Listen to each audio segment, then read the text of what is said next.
संतानहंकारो यत्पादाम्बुजते नवमि प्रियानन्दान्निजजाजन्तनमामि मुहुर्मुहुः यदनुग्रहतो जन्तु सर्वदुःखादिगो भवेत् तमहं सर्वदा वन्दे श्रीमद्वल्लभनन्दनम् अज्ञानातिमिरान्धस्य ज्ञानाञ्जनशलाकया चक्षुरुन्मीलितं येन तस्मै श्रीगुरवे नमः नमामि हृदये लीलाक्षीरपिशाचिनं लक्ष्मीकान्तलीलाभिषेयमानं कलामयम् चतुर्भुश्च त्रिभुक्तदा सर्वैर्विराजते योऽसौ पंचधारतये नमः। धन्यवाद प्रणाम दीजिए। हाँ आशीर्वाद બીજે હું કીર્તન કરું? हाँ जरूर करो। कયું કરીશ? जीजे वसंत नो गिरिधर लाल की बानी को ऊपर आज सखी तृण तूटेरी। हाँ बहुत सरस करो। हाँ गिरिधर लाल की बानी को ऊपर आज सखी तृण टूटेरी। लाल की बानी का ऊपर आज सखी तृण टूटेरी। चुआ चंदन अगर कुमकुमा पिचकाई न रंग छूटेरी। चुआ चंदन अगर कुमकुमा पिचकाई न रंग छूटेरी। गिरिधर लाल की वाणी का ऊपर आज सखी तृण टूटेरी। लाल के नैना रगमगे देखियत अंग अनंग न लूटेरी। लाल के नैना रगमगे देखियत अंग अनंग न लूटेरी। कृष्णदास धनी धन्य राधिका अधर सुधारस गुटेरी। कृष्णदास धनी धन्य राधिका अधर सुधारस गुटेरी। गिरिधर लाल की बानी का ऊपर आज सखी तुम टूटेरी। જીજી થઈ ગયો। હા રાસે પણ તે થોડોક રાગ બદલી દીધો ને આ નવો રાગ શીખવો પડશે। કયા રાગમાં ગાયું? દીદી આમાં રાગ તો દર્શન વસંત છે રાગ। રાગ વસંત છે ને? હા થોડુંક બદલાયેલું લાગ્યું। તું ભક્તિ તું જરા ગાતો, તું કેવી રીતે ગાય છે? ધીરે છે। गिरिधर लाल की बाने का ऊपर आज सखी तृण टूटेरी। જો રાસેશ આવી રીતે શીખી લેજે। गिरिधर लाल की बाने के ऊपर आज सखी तृण टूटेरी।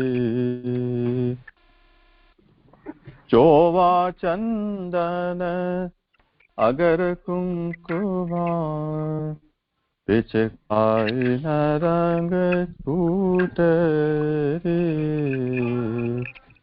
गिरधर लाल की बान के ऊपर आज सखी तृण सूत रे। समझ में? જી જી થોડો શરૂઆત બરોબર છે ઉઠાણ એની, એના પછી થોડાક સ્વર કોઈ નવો રાગ તું બનાવી દે છે, તારામાં એવી શક્તિ છે ને, મહાન છે કે ને રાશેષ? અચ્છા ચાલો સારું. કીર્તન તમે પેલા બંધ કરી દીધા હતા, હવે કર્યા સારું કર્યું. કીર્તન પણ જોડાયો છે. જો કીર્તન, ઓ કીર્તન બોલતો નથી જો ગાંધીધામ થી.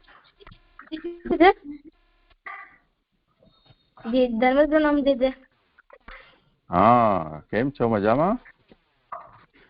આનંદ મજા. હા દીવલો નથી જોડાતો આજકાલ? તું વધારે હોશિયાર ના બન. હું પૂછું છું એ કે દીવલો ક્યાં?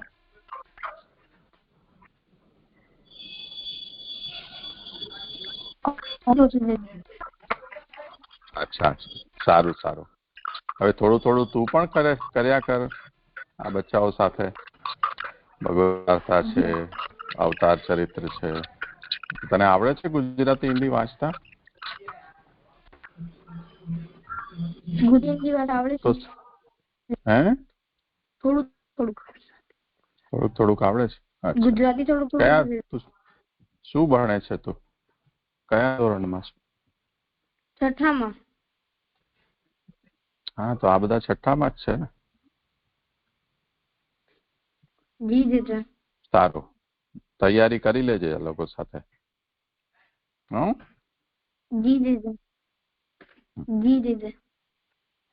ધન્યવાદ, પ્રણામ. ચલો બચ્ચાઓ હવે કરો આગળ. શું કરશું હું? દીદી હું પ્રસંગ કરું. હા કરો. 7મો અવતાર રામ અવતાર. એક રાજા હતો રાવણ. તેને બહુ જ તપસ્યા કરી અને વરદાન માંગ્યું કે હું અમર રહું. અને બધી દેવોને બહુ હેરાન પરેશાન કરતો હતો. બધી દેવ વિષ્ણુજી પાસે ગયા અને કહ્યું કે રાવણ અમને બધેને બહુ પરેશાન કરે છે. તો વિષ્ણુજીએ કહ્યું કે તમે ચિંતા ન કરો.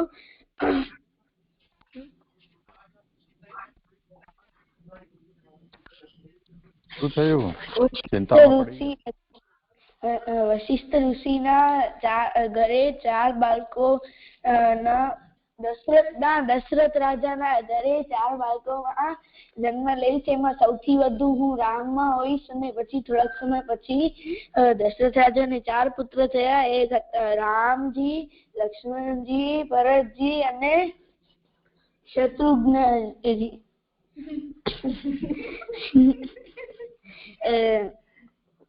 અને પછી જયારે રામજી અને લક્ષ્મણજીને દશરથ રાજાએ કોઈ વચનથી બંધાયેલા હતા, એટલે તેમણે રામજી અને તેમને વનવાસમાં મોકલી દીધો. 14 વર્ષ સુધી રામજીને વનવાસમાં ગયા તો ત્યાં એક રાક્ષસી આવી. એનું નામ હતું શૂર્પણખા.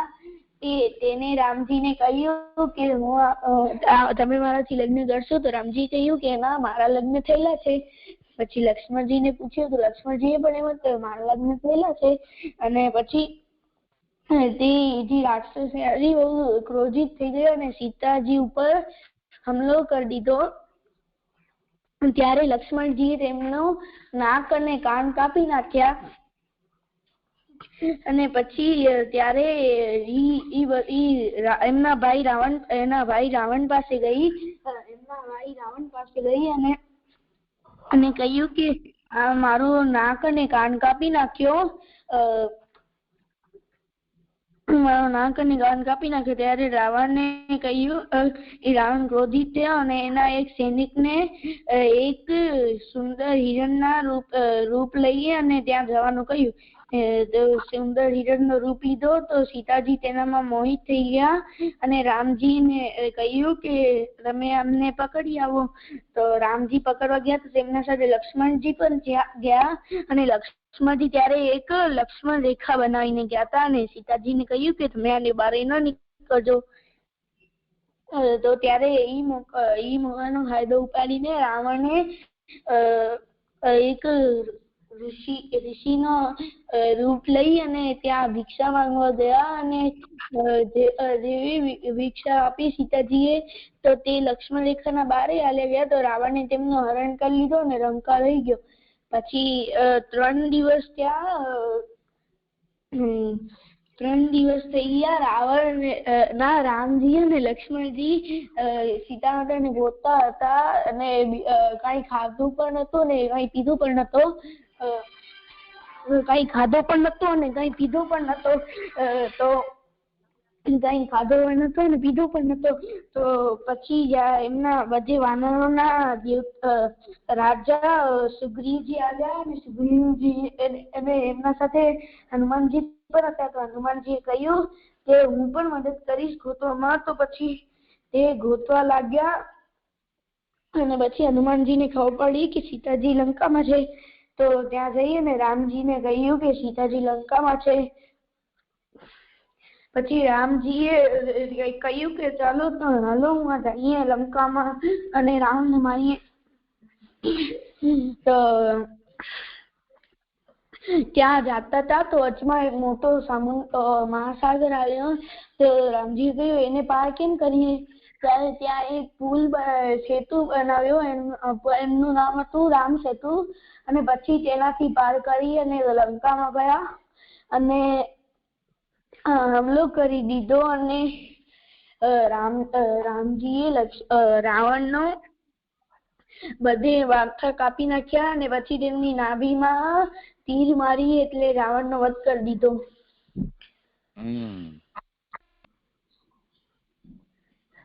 જો રુચિરે રામાયણ કેટલી સંભળાવી કેટલા બધા દિવસ સુધી તે 10 મિનિટ પણ નથી રામાયણ પૂરી કરી દીધી. સાચે મહાન છો તું. હો ચા બોલ સર.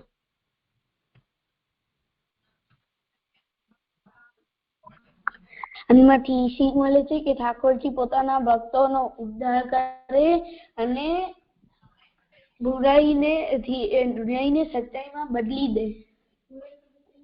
ના, બુરાઈ પર સચ્ચાઈની જીત થાય. અને એમાંથી શબ્દ છે અવતાર. અવતાર એટલે ઠાકોરજી પોતાના ધામ ઉપરથી ઉત્તર ઉપર કોઈ પણ રૂપે પ્રગટ થાય તેને અવતાર કહેવાય. અવતાર 3 પ્રકારના હોય છે: પૂર્ણ અવતાર, અંશ અવતાર અને આવેશ અવતાર. પૂર્ણ અવતાર એટલે ઠાકોરજી પૂર્ણ રૂપે પ્રગટ થાય તેને પૂર્ણ અવતાર કહેવાય.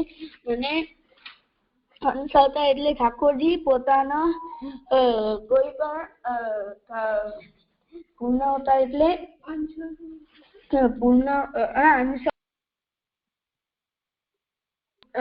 પોતાના કોઈ ગુણનો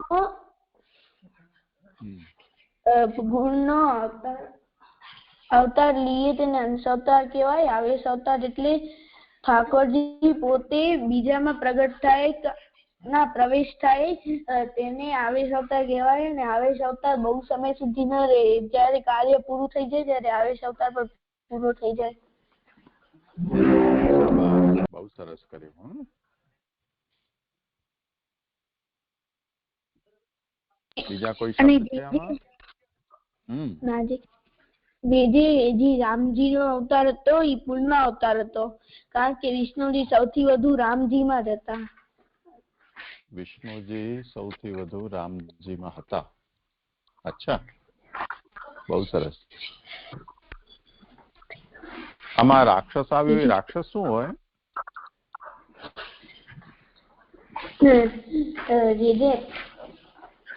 રાક્ષસ એટલે કે રાક્ષસ એક પ્રજાતિ છે જે શાસ્ત્રના નિષિદ્ધ આચરણ કરે અને એટલે એને પાપ કરે તે રાક્ષસ કહેવાય.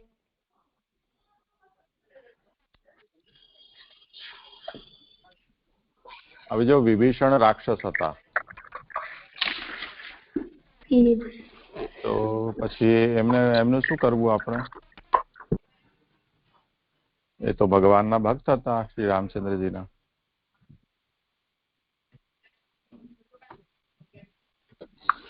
બીજી પણ રાક્ષસિક પ્રજાતિ છે. હા, બસ અત્યારે એટલું જ આપણે રાખીએ. જો આપણે દૈત્ય, પછી દાનવ, અસુર, બીજું શું, બીજા કોઈનો પણ આપણે લીધો પરિચય? હા, સુર, અસુર, દૈત્ય અને દાનવ. એમાં એક રાક્ષસ ને ઓર આપણે ઉમેરી દો.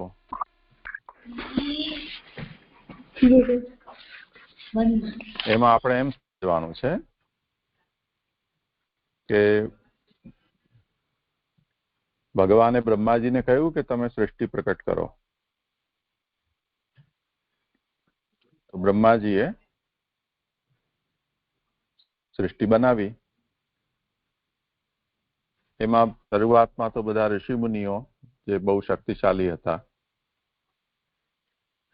એમનો બ્રહ્માજીથી જન્મ થયો. એમાં એક હતા દક્ષ પ્રજાપતિ, અને એક હતા મહર્ષિ કશ્યપ. કોણ હતા? દક્ષ અને કશ્યપ. રાશેષ સાંભળે છે ને? લખજો તમે. હો, હા. તો દક્ષ અને કશ્યપ. એમાં દક્ષ પ્રજાપતિને 84 દીકરીઓ થઈ.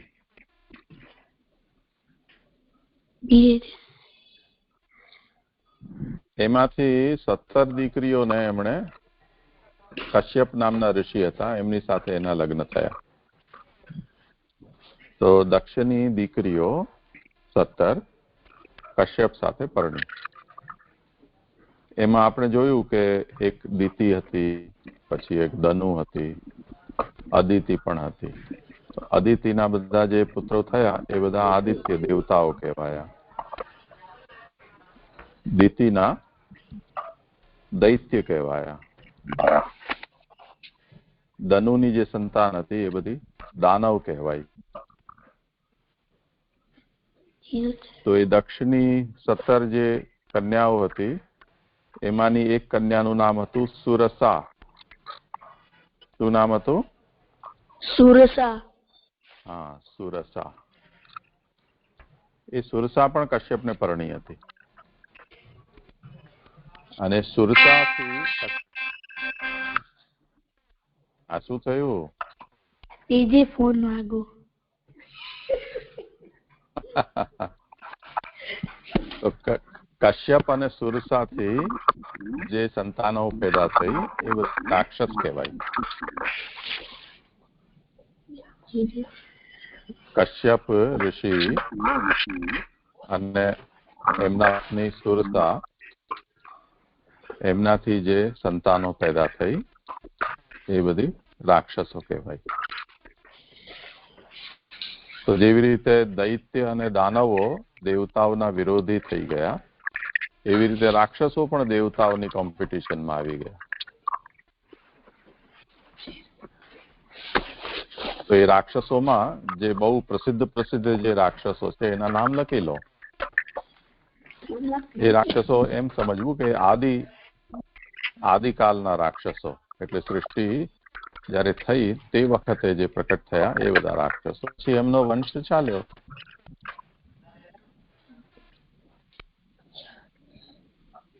એમાં જે મધુ અને કૈટભ બહુ પ્રસિદ્ધ. મધુ કૈટભ. મધુ એટલે મધુરેશનો આપણે શોર્ટ ફોર્મ કરીએ છીએ ને, મધુ એ. અને કૈટભ. પછી હેતી અને પ્રહેતી. હેતી એવું એક દેશનું પણ છે. એમાં બે માત્રા છે, આમાં એક જ માત્રા, હેતી પ્રહેતી. તો મધુ કૈટભ, હેતી પ્રહેતી,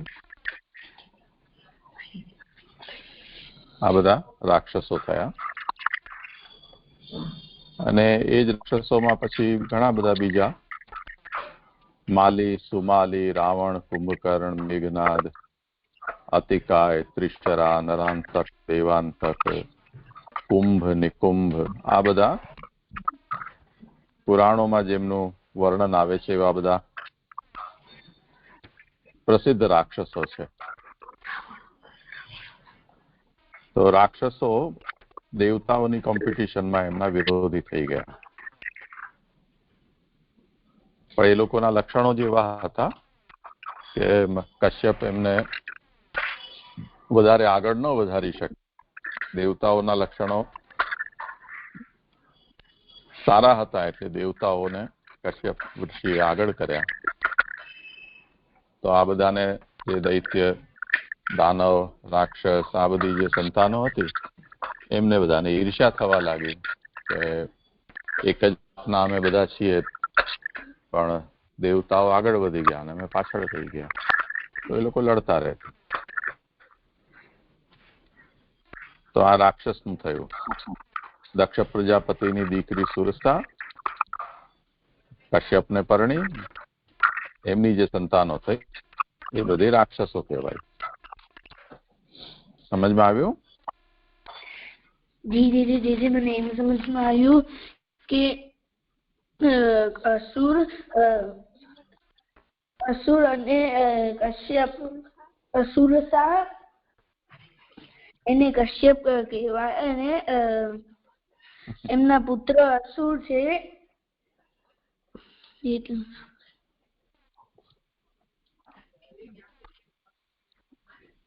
એ તમે લખી લેજો, પછી કેજો, ભક્તિ તમને કરાવી દેશે સરખી રીતે. સમજા? હા. બીજા કોઈ આમાં શબ્દ આવ્યા? ના જી. કેમ, વિષ્ણુજી આવ્યા ને?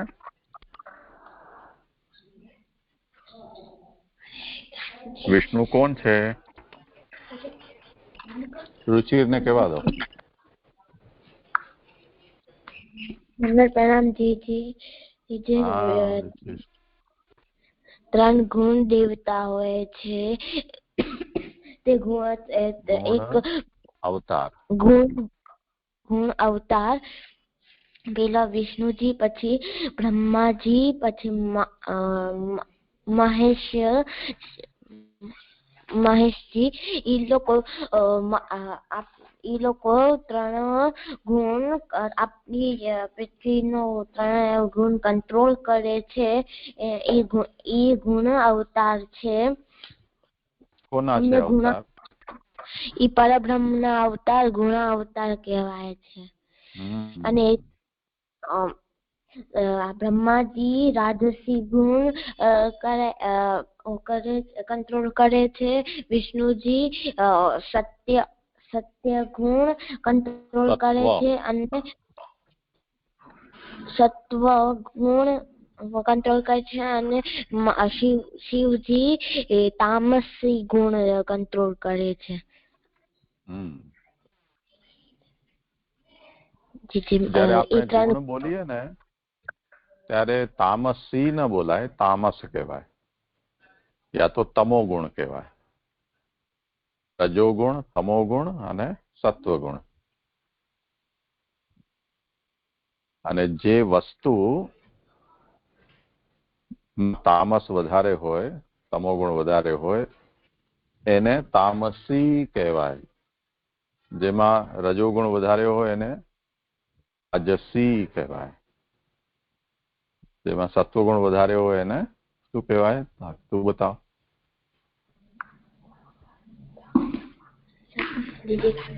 સાત્વિક.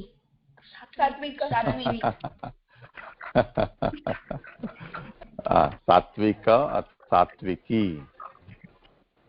સમજાયું? શું સમજાયું? કે આપણે જ્યારે બી ગુણ લગાડીએ તો આપણે રાજસી ગુણ ના કહેવાય, રજુગુણ, સત્વ ગુણ અને તમો ગુણ કહેવાય. એ લોકો પરબ્રહ્મમાંથી પ્રગટ એમનો પરબ્રહ્મમાંથી એમનો અવતાર થયો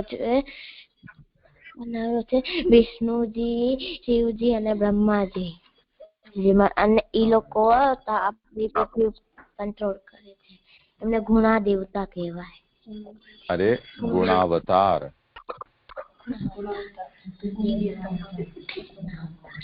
કહેવાય ગુણાવતાર. હા. જે મને આમાંથી પ્રશ્ન છે. ઓ અઘરો નહીં પૂછતો, મને બીક લાગે છે.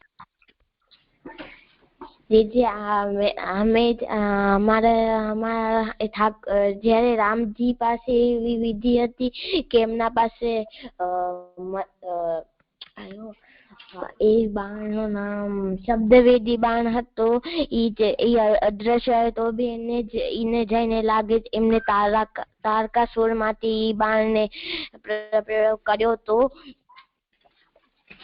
અમને એમ મારા ચેપ્ટરમાં એમ હતો તો ત્યારે જયારે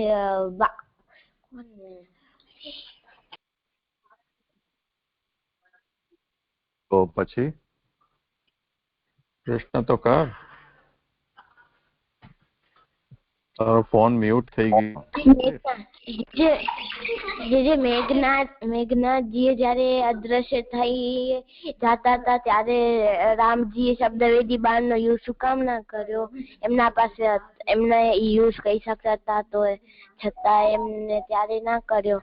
અને એમને નાગપાસમાં એમને બાંધી નાખ્યો તો ત્યારે. અચ્છા, શબ્દવેદી બાણ નો શ્રી રામચંદ્રજીએ ક્યારે પ્રયોગ કર્યો હતો? તારકા દીદી અદ્રશ્ય થતી હતી ને ત્યારે ઉપયોગ કર્યો હતો. ખાલી એનો અવાજ આવતો હતો એટલે? ના દીદી એવા મારા ચેપ્ટરમાં હતો એટલે મને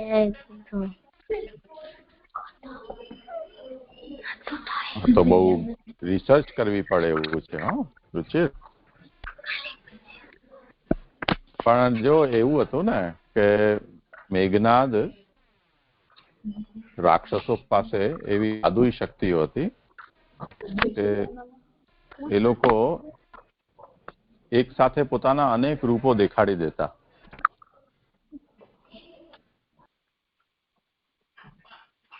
તો દશરથ રાજાના ચરિત્રમાં એવું આવે છે ને, શ્રવણકુમાર જલ ભરવા માટે ગયા અને ત્યાં પાણીનો ભરવાનો અવાજ આવ્યો તો એમણે શબ્દવેદી બાણ ચલાવ્યો એમ સમજીને કે આ કોઈ પ્રાણી પાણી પી રહ્યું છે.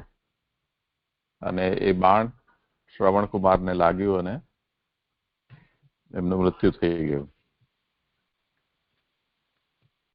મને એવું લાગે છે, અને ઘણા બધા ઉત્તર આપણે આપી શકીએ અલગ અલગ રીતે, પણ એક ઉત્તર એ રીતે આપી શકાય કે કોઈ ચોક્કસ પ્રકારની અવાજ એક દિશામાંથી આવતી હોય તો ત્યાં શબ્દવેદ બાણ કામ કરી શકે. પણ જો અવાજ જુદા જુદી જગ્યાએથી બહુ ફેલાઈને આવતો હોય તો એનો લક્ષ્ય ક્યાં છે એ નક્કી કરવું થોડું મુશ્કેલ થઈ જાય. તો ત્યાં પછી શબ્દવેદી બાણ ન ચાલી શકે.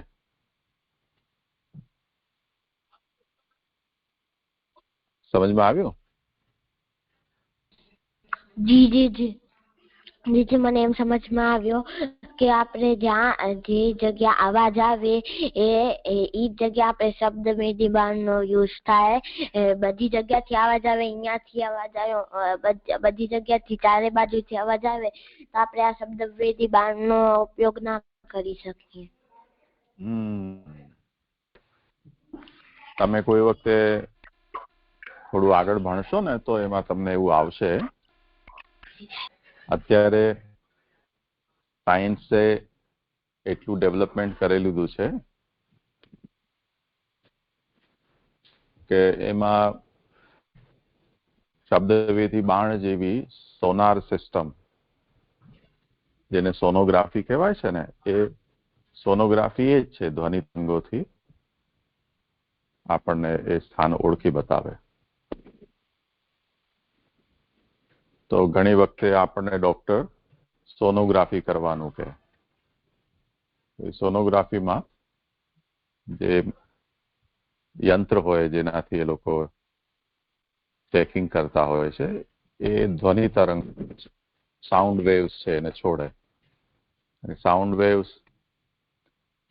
એક વખતે મશીનમાંથી જાય અને ફરી ત્યાં અથડાઈને પાછા આવે. તો એ જે જઈને ને પાછા જ્યાં જ્યાંથી જેટલા જેટલા ડિસ્ટન્સ આવે એનું એ મશીન ગ્રાફ બનાવી દે. એને સોનોગ્રાફી કહેવાય.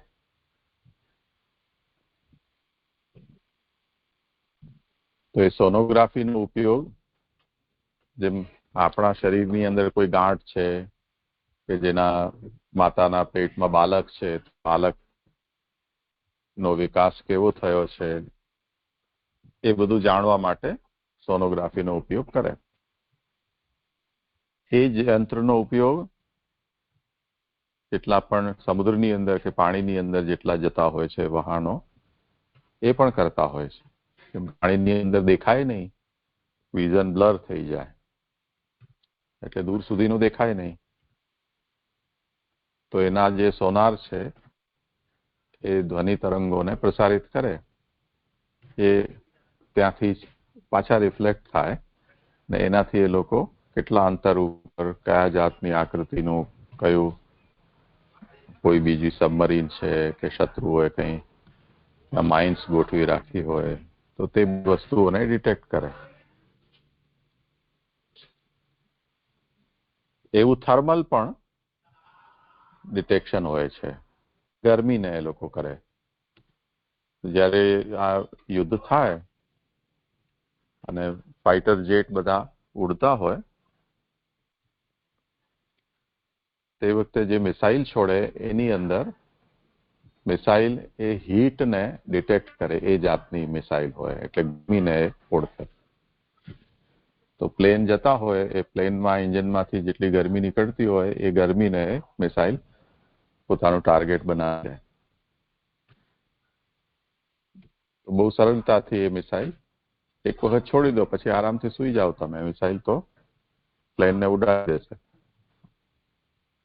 તો જ્યારે આવું મિસાઇલ બનવાના શરૂ થયા એટલે એ મિસાઇલને છેતરવા માટે પોતાના બચાવમાં ફાઇટર જેટમાં એક એવી ડિવાઇસ રાખવામાં આવી કે ફાઇટર જેટના અંદર જેટલી ગરમી પેદા થાય એનાથી વધારે ગરમી પેદા કરે એવા ફટાકડા એ લોકો હવામાં ફોડે પાછળ.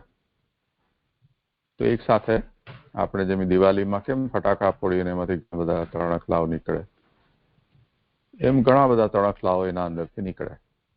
એટલે જે મિસાઇલ છે જે ગરમીને ડિટેક્ટ કરતી હોય એ ચક્કરમાં પડી જાય કે આપણે હવે આમાંથી આપણું ટાર્ગેટ કયું. તો જે એના નજીકમાં ગરમીનો ફટાકડો ફૂટતો હોય એને પોતાનું ટાર્ગેટ સમજીને ત્યાં એ હિટ કરી દે અને ખતમ થઈ જાય મિસાઇલ, પ્લેન બચી જાય. તો આજે જેમ શબ્દવેદી બાણ કહ્યું ને, એમાં પણ આવું જ છે. એક ચારે બાજુથી એક સાથે અવાજ આવતા હોય તો શબ્દવેદી બાણ મૂંઝાઈ જાય કે હવે મારે ક્યાં હિટ કરવું. આ એક જવાબ છે. બીજો જવાબ એ છે કે આપણે લીલાના સંબંધમાં એ વાત જોઈ હતી, ખબર નહીં તમારી સાથે થઈ હતી ચર્ચા કે ભક્તિના સાથે. કોઈ કંઈક એવો પ્રશ્ન કર્યો હતો કે ઠાકોરજી આવું કરી શકતા હતા તો આવું કેમ કર્યું, કે આવું કેમ નહીં કર્યું. તો હવે એમાં એમ સમજવું છે કે લીલામાં ઠાકોરજીના તરફથી તો જે કંઈ પણ આ બધું છે એ લીલા માત્ર છે. ઠાકોરજી આમાં કંઈ સિરિયસ નથી, આનંદ લઈ રહ્યા છે. ચાહે રાવણ હોય, કુંભકર્ણ હોય કે મેઘનાદ હોય, પણ સામે પક્ષે જે લોકો છે, રાવણ, કુંભકર્ણ, મેઘનાદ વગેરે, એ લોકો માટે તો આ સિરિયસ યુદ્ધ જ છે. માન અપમાનનો પ્રશ્ન છે, પ્રતિષ્ઠાનો.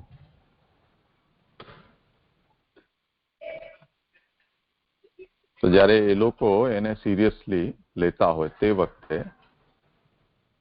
એમને પૂરેપૂરો આનંદ મળે કે હા ચલો અમારા બરાબર શક્તિવાળો કોઈક તો મળ્યો કે જેનાથી અમે યુદ્ધ કરી શકીએ. એટલા માટે ભગવાન એટલું લાંબા સમય સુધી યુદ્ધ ચલાવ્યું. તો જ્યારે લંકામાં સેતુ બંધ કરીને પધાર્યા શ્રી રામચંદ્રજી, તે વખતનો જ એવો પ્રસંગ છે કે રાવણ પોતે પોતાના કક્ષમાં ઉપર હતો અને ત્યારે એના મુકુટમાં જે મણી હતી એ એકદમ કોઈ તારાની જેમ ચમકતી હતી. તો રામચંદ્રજીએ પૂછ્યું કે આ શું છે એમ.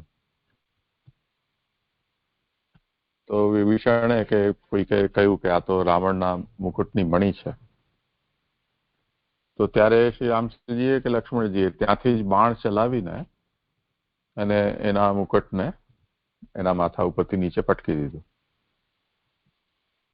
રાવણ પણ એકદમ આશ્ચર્યમાં પડી ગયો. એટલે શ્રી રામચંદ્રજી કોણ છે એમની શક્તિનો એને અહેસાસ ત્યારે થઈ ગયો કે હું માનું છું એવું સરળ નથી એમની સાથે યુદ્ધ કરવું. અને શ્રી રામચંદ્રજીએ પણ પોતાની શક્તિનો પરિચય એના દ્વારા આપી દીધો કે હું ચાહું તો તને યુદ્ધ શરૂ કર્યા પહેલા જ અહીંયાથી જ આરામથી ખતમ કરી શકું છું. પણ પછી તો લીલામાંનો આનંદ ના આવે ને, બધું ફિક્સ થઈ ગયું હોય એવું લાગે. એટલે લીલામાં જેમની સાથે લીલા થઈ રહી છે એને એનો પૂરો રસ મળે અને પૂરો આનંદ મળે. એટલા માટે ઠાકોરજી એની પાસે જેટલી શક્તિઓ છે એને વાપરવાનો મોકો આપે છે. જો સેતુ બંધ કરીને શ્રી રામચંદ્રજી લંકા પધાર્યા અને દરિયા કાંઠેથી તીર ચલાવીને અને રાવણ એના મહેલમાં બેઠો હોય કે સૂતો હોય ત્યારે જ એનું ઉડાવી દે, તો રાવણને એટલી બધી જે શક્તિઓ મળી એને વાપરવાનો અવસર જ ન મળ્યો. એનો આનંદ પછી ન તો શ્રી રામચંદ્રજીને આવે લીલામાં, ન રાવણને એમ થાય કે ભાઈ આટલી તપસ્યાઓ કરીને આટલા બધા દિવ્ય અસ્ત્ર શસ્ત્રો મેં સાધ્યા, એનું શું કરવાનું, અથાણું કરવાનું. તો એને પૂરો મોકો મળવો જોઈએ. તો એટલા માટે શ્રી રામચંદ્રજી આ લીલાના રૂપમાં કરી રહ્યા છે. એટલે બધું શક્તિ સામર્થ્ય હોવા છતાં પણ જેવી રીતે વિચારી છે લીલા તે રીતે જ એનો ઉપયોગ ઠાકોરજી કરે છે. શું સમજાયું છે?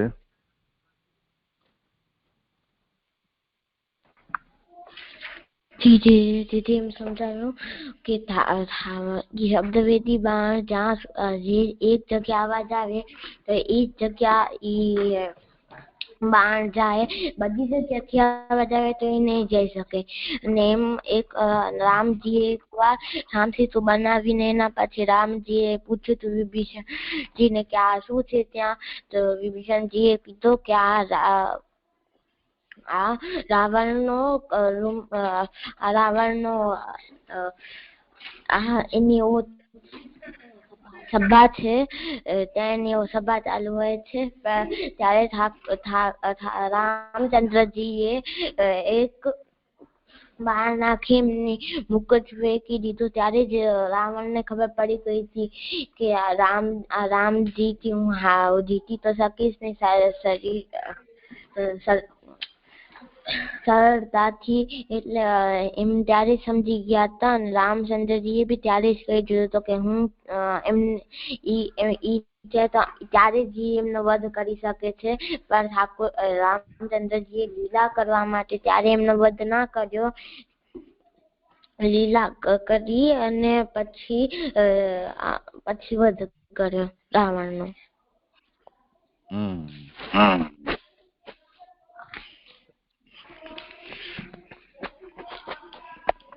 આ વાતને જો હું એક વાત સમજાવું તમને.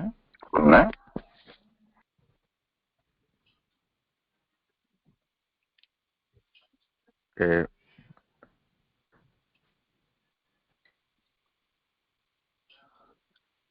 આપણે જયારે જમીએ એ ભોજનની તૈયાર કરવાની જે પ્રક્રિયા છે એ કેટલી બધી લાંબી હોય છે. ખેતરમાંથી અનાજ પાકે, બજારમાં આવે, ત્યાંથી આપણે ઘરમાં ભંડારમાં લાવીએ, સાફ કરીએ, ભરીએ, પછી જે વસ્તુ બનાવવાની હોય એને ધોઈએ, એને છીલીએ, શેકીએ, બાફીએ, તલીએ, વઘાર કરીએ. એ જે રીતે થતું હોય તે એટલું બધું થયા પછી બધું આપણે અલગ અલગ વાટકીમાં કે જ્યાં જે વસ્તુ રહેતી હોય તેવી રીતે ભોજનની થાળીમાં પરોસીએ. પછી આપણે એને એક એક કોળીઓ લઈને એને ખાઈએ. પછી જે વસ્તુ જેની સાથે આપણે લેતા હોઈએ એના સાથે લઈએ. કોઈ એકલી હોય તો એને એકલી લઈએ. કંઈક વધઘટ લાગે આપણને તો એમાં કંઈક ઉમેરી દઈએ, મીઠું કે લીંબુ કે કંઈ મરચું.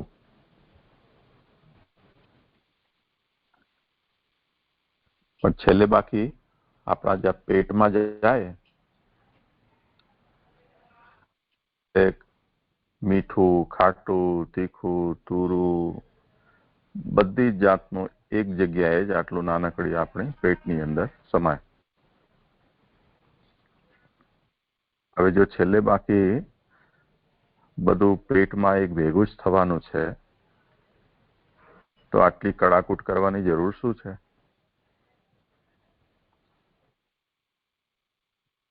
દાળ, ભાત, રોટલી, શાક, કચુંબર, અથાણું, ખીર, પાપડ, ગાંઠિયા કે સમોસા, ભજીયા, દાબેલી જે હોય તે બધાને મિક્સર બાઉલની અંદર નાખીને ગરમ કરી દો અને ગટગટ પી જાઓ.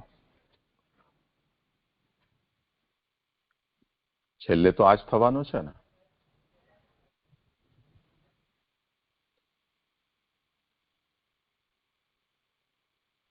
એવું કરીએ તો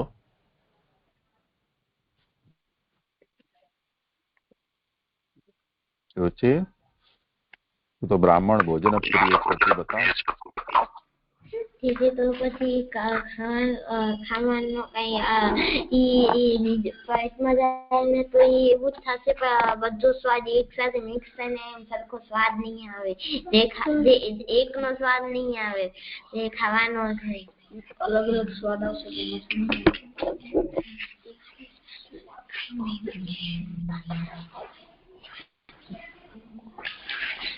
શું કે છે રાકેશ?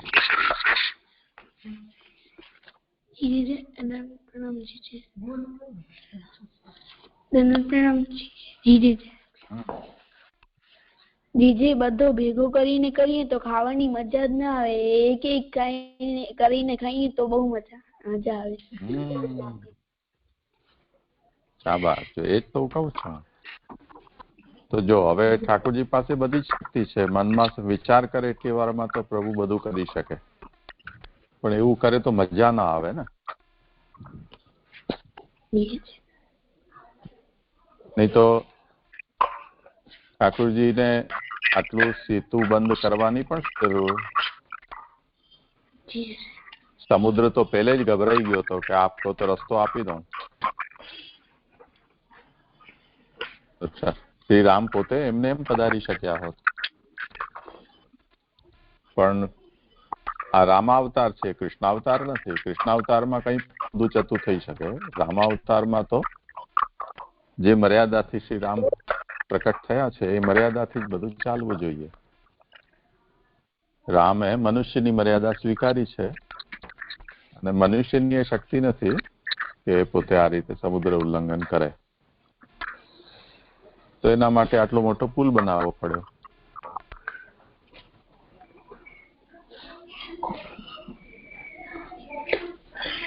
તો બધા વાંદરાઓને ને એ બધાને પણ કેટલું બધું કામ મળી ગયું ને.